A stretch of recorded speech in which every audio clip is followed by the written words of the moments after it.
Radhe Krishna, Shri Gurubhyo Namaha, Srimate Ramanujaya Namaha.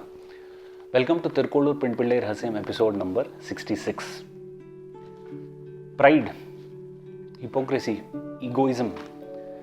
These are some of the internal enemies which we are living with. But most of us don't even realize that these attributes are enemies and they are doing us more harm than any good. Most of us, in fact, enjoy these qualities of feeling proud, feeling egoistic, feeling hypocritic, pride about education levels, pride about social strata, pride about wealth, and what not, pride about possessions. The list goes on and on. Feeling egoistic, hurting people, all these tendencies are classified as demonic qualities by Lord Sri Krishna in the Bhagavad Gita, 16th chapter. Yet, people somehow live with these tendencies, and at some point or time in life, when one realizes the futility of these tendencies, when one realizes that pride, ego, hypocrisy has done more harm than good, a good lifespan is already gone. So the faster we are able to realize the fallacies of the shortcomings of these tendencies, the faster we can progress in the spiritual path. So pride, ego, these are all qualities which stop us from getting closer to God. So that's why Lord Krishna has specifically mentioned them as demonic qualities, and they can do no good for a spiritual seeker. In our today's Bhakti Rahasyam number 66, we see the example of one such person who was filled with all these negative tendencies, and in fact he is up against none other than Swami Ramanuja himself. So Thirukkolur Penpillai is benchmarking herself with this person, and of course later he transformed himself, and Thirukkolur Penpillai's benchmarking is more towards that transformation. So it's a very interesting story for us to listen. Thirukkolur Penpillai's Bhakti Rahasyam goes like this. Did I sing sweet poems like Amudanaar? So this is the Bhakti Rahasyam. Now Amudanaar, this is the name of the person, the great person who in his early life he went by the name Periya Koil Nambi. So this Periya Koil Nambi was the chief of the Srirangam temple, Lord Ranganatha temple in Srirangam. So he was in charge of the entire management of the temple, and he was doing this as a part of his family traditions. So generations over generations in his family were involved in the management of the temple, and he was continuing or carrying forward that legacy. Now, managing the affairs of a temple is a great devotional service for the Lord. This activity itself can cleanse oneself of all the negative tendencies, and it is actually a beautiful path leading towards the divine. But it can also go the other way, as it went for Periya Koil Nambi. Since he was entrusted with the management of affairs. He was the center of attraction. So that way, he was filled with pride, with ego, that, oh, it's people approach him only for all the major activities in the temple. Without him, nothing can happen, and so on. So once one negative tendency gets planted, it doesn't take time for it to become a tree. So tree with a lot of branches. So one negative tendency leads to multiple negative tendencies, which fills the heart. And Periyakoil Nambi was a victim of that. So happens at one point in time where Swami Ramanuja, till then he was residing in the divine place called Kanchipuram. From Kanchipuram he shifts to Srirangam. So when he comes to Srirangam, Swami Ramanuja, he is a great saint, he is a great devotee. He immediately starts engaging in devotional service in the temple. He sees various aspects of the temple. Wherever he feels things are not going right, he starts reforming them, he starts correcting them. So in this way, Swami Ramanuja goes and meets each and every stakeholder.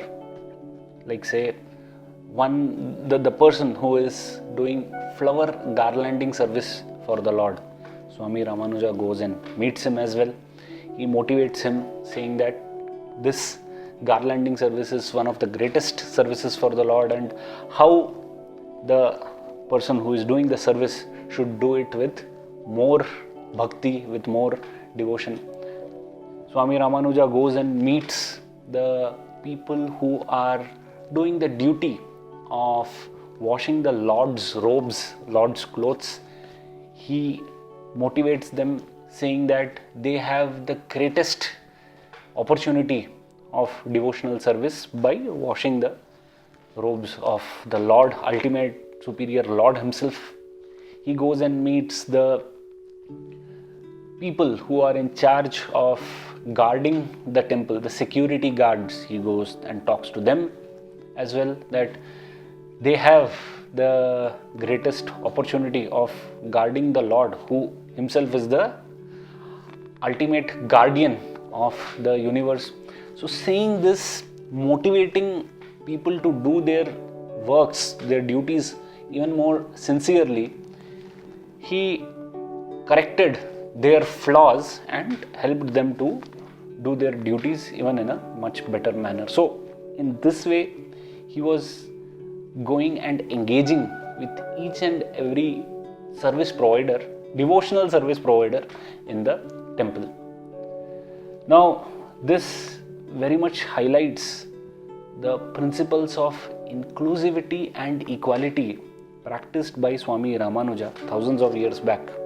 So today, these are the principles which we speak of, which one must practice. But these were practiced in our great ancient land so many years back, so many centuries back. Now, with this, Swami Ramanuja started gaining popularity because of his access, his approach. Now, somewhere Periyakoil Nambi, because of his arrogant behavior, he was not accessible, whereas Swami Ramanuja was doing the exact opposite. So people developed that love and affection for Swami Ramanuja.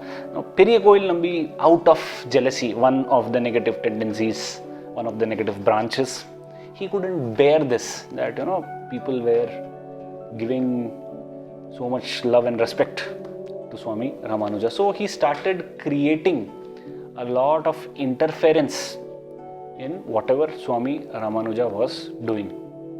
Now, Swami Ramanuja, for some time he was tolerant, but after a point in time, this continuous interference, he couldn't take it.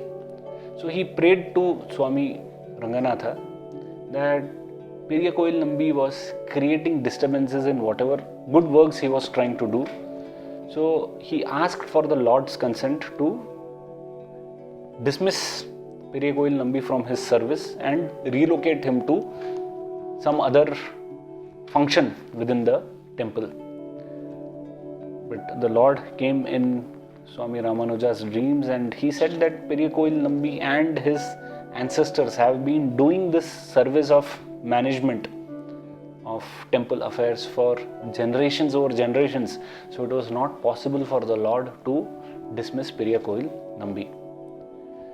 Now, Swami Ramanuja, he felt that maybe the Lord wanted Periyakoil Nambi in that particular function, and he felt that if Periyakoil Nambi continued, it was not possible anymore for Swami Ramanuja to continue with the work, with the reforms work or with the motivational work which he was doing. So Swami Ramanuja consults his disciple Kurattalvan, Kuresa, whom we have seen a couple of Bhakti Rahasyam episodes about Kuresa also.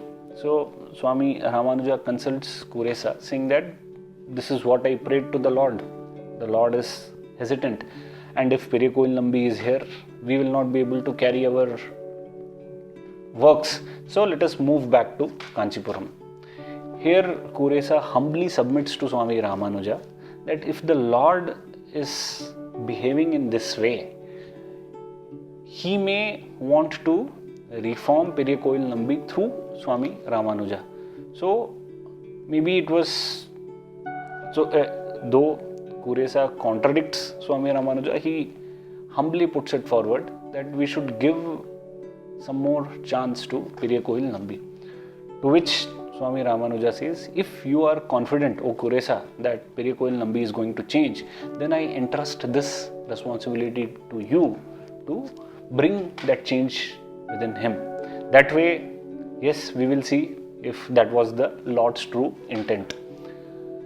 Now Kuresa accepts the challenge, for it is thrown by his great acharya Swami Ramanuja. He goes on with his mission. He starts following Periyakoil Nambi everywhere. He engages in discussions and debates with him.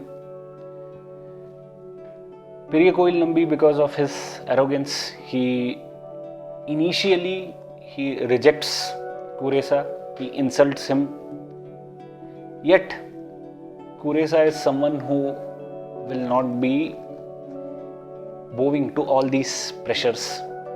So he still continues on his mission. So this is a stark difference. If we were to be in that place and if we are starting on our mission of, say, reforming somebody, if the person hits us back with a couple of critics, then we are immediately put off. But Kuresa had this resolve. He was doing this for the Lord, for his master. So he continues, he ignores all these barbs which was thrown by Periyakoil Nambi, and he pursues in discussions and debates where he starts talking about Swami Ramanuja's works, his greatness. At a point in time, Periyakoil Nambi starts turning towards Kuresa. Now, time passes and he starts seeing that change within him. He lets go of his negative tendencies slowly. And that point coincides with an event in Periyakoil Nambi's life where he loses his mother. And when, as per the customs of our Sanatana Dharma, there is a 13-day ritual which happens post the passing away of someone. So on the 11th day, it is customary to offer to a Brahmin some food and some kind of donations. And if the Brahmin is assumed to be the deceased person who has come himself and he partakes the food, he accepts the donations, and he says, I am satisfied. That means the soul of the departed person is also satisfied. That is kind of a custom which is practiced. So Periyakoil Nambi tries to invite some Brahmins to preside over this 11th day ritual, but because of his arrogance, because he has rubbed shoulders with people in the wrong way in the past, nobody accepts to his invitation. So now he turns to Swami Ramanuja and asks him humbly if he could arrange someone who could preside over this 11th day ritual. So Swami Ramanuja immediately asks Kuresa to go and attend that ritual. So Kuresa comes in as the Brahmin who partakes of all the food, the donations, and Periyakoil Nambi asks him if he is fully satisfied, for which Kuresa says he remains silent. So for which Periyakoil Nambi pursues him further as to what else he wants so that he could hear the word he is satisfied. To which Kuresa says, if you hand over the temple keys and the administration, I'll be satisfied. So it so happens Periyakoil Nambi, he hands over. Anyway, he has started reforming, he has started letting go of his negative tendencies, so he feels okay, it's always better that this administration goes into the hands of Swami Ramanuja and his disciples. Thinking so, he hands over the temple keys to Kuresa. Kuresa says he is satisfied. Now with that, there is a lot of emotional baggage also which he unloads. Periyakoil Nambi unloads, because there was nobody who was going to come and even preside over this function, and Swami Ramanuja helped in arranging that. With that, he completely becomes a devotee of Swami Ramanuja. He is a devotee of Kuresa because of the continuous discussions he had in the past. Now, hearing the greatness and glories of Swami Ramanuja, he could understand the changes which Swami Ramanuja was bringing, his glories. He surrenders to the holy feet of Swami Ramanuja. Now, having surrendered to Swami Ramanuja, he becomes detached from the temple administration, temple activities. So seeing this, Swami Ramanuja urges him to write some poems for the Lord as one of the activities, as one of the divine activities for the Lord. For this, Periyakoil Nambi thinks that it was Swami Ramanuja who brought a great transformation within him. He destroyed all the negative tendencies. So his poems should be dedicated to Swami Ramanuja himself. Thinking so, he starts writing verses in the greatness of Swami Ramanuja, glorifying the great saint. After having written those verses, he goes and submits it to Swami Ramanuja. Swami Ramanuja sees that it's all just glorifying him alone, so he just tears off those papers and junks it. He says to Periyakoil Nambi, if ever you want to write poems, write about our great Azhwars, write about our great Divya Desams, that is the holy shrines. Write about the Lord, or write about your master Kuresa. You don't have to write anything about me. So that speaks volumes about Swami Ramanuja. Now, Periyakoil Nambi was not ready to accept this because he had Swami Ramanuja in his heart. With this, he approaches Kuresa that he wants to write, but these are the conditions which Swami Ramanuja has imposed. So how to get out of this situation? To which Kuresa says, before that, Periyakoil Nambi has a great fluency in or a great command over Tamil language. He has that knack of writing very nectar-like, sweet poems, because of which Swami Ramanuja gave him this task. So when he approaches Kuresa Kuresa says, okay, if Swami Ramanuja's condition is you should be writing about the Azhwars or the Divya Desams or the Lord himself, you start doing so. Start your compositions, and in the middle or towards the end, just add something about Swami Ramanuja. So, having got such a solution, Periyakowil Nambi writes or composes 108 verses, where in the first half of the verse it will be mainly focusing on the great saints, Azhwars or the Divya Desams, and Swami Ramanuja will find a way either in the middle or towards the end of that verse, and he composed 108 such verses called Ramanuja Nutrandadi, as it is called in Tamil. When he presents this Ramanuja Nutrandadi to Swami Ramanuja for approval, Swami Ramanuja is captivated by those verses because the focus is there on the Azhwars, the Lord, the temples, and Swami Ramanuja. Now, just because of Periyakowil Nambi's affection towards Swami Ramanuja, he understands that Swami Ramanuja has been added in every verse. So, Swami Ramanuja approves those verses.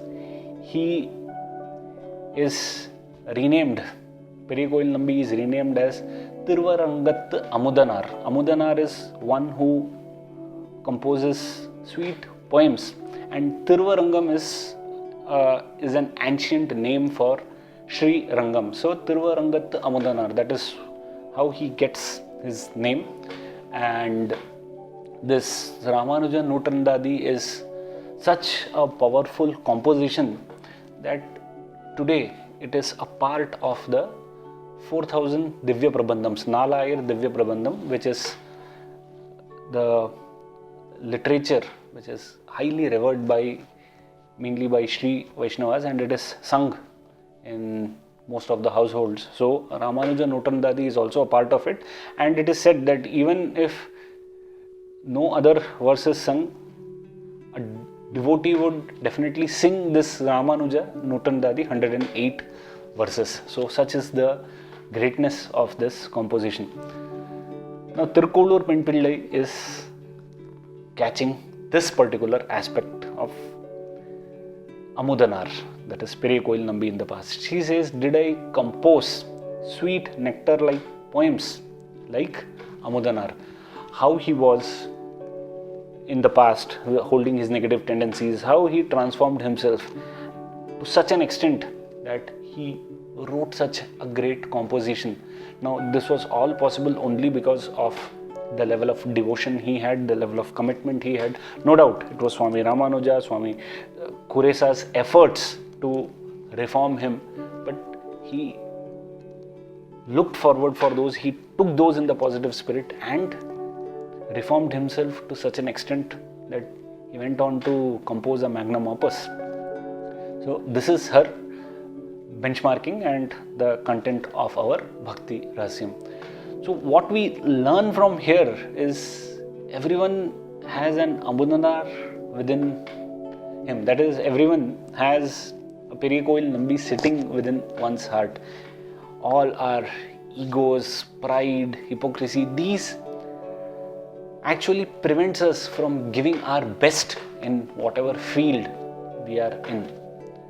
Maybe if the barrier is broken, if the pride vanishes, the ego is destroyed, we stop being hypocrite, we can also make great spiritual progress like Amudanaar or Periyakowil Nambi, and it will get us closer to spiritual and divine experiences, and also help us to optimize our productivity in whatever field we are, whatever we do in our lives.